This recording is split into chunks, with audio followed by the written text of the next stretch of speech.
15મી August 78માં સ્વતંત્ર દિન નિમિત્તે ધ્વજવંદનમાં હાજર રહેલ તમામ ઓફિસર સ્ટાફ, જેમાં staff officer Pradeepsinh Rana, Kishorsinh Parmar, staff officer Jaypalsinh Parmar, clerk Vijaybhai, Pratapsinh Chudasama તથા સુરેન્દ્રનગર જિલ્લાના તમામ સભ્યો તથા દિવ્યાંગ શાળાના બાળકો તથા સરકારશ્રીનો હૃદયપૂર્વક આભાર માનું છું.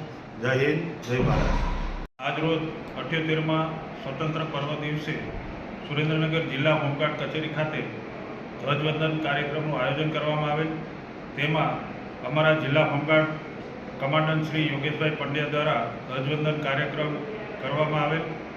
આ પ્રસંગે સુરેન્દ્રનગર જિલ્લા હોમગાર્ડ કચેરીના અધિકારીઓ તેમજ સ્ટાફ તેમજ સુરેન્દ્રનગર શહેર યુનિટના NCO અધિકારીઓ તેમજ મહિલા તથા પુરુષ હોમગાર્ડ સભ્યોએ ઉત્સાહભેર હાજરી આપેલ.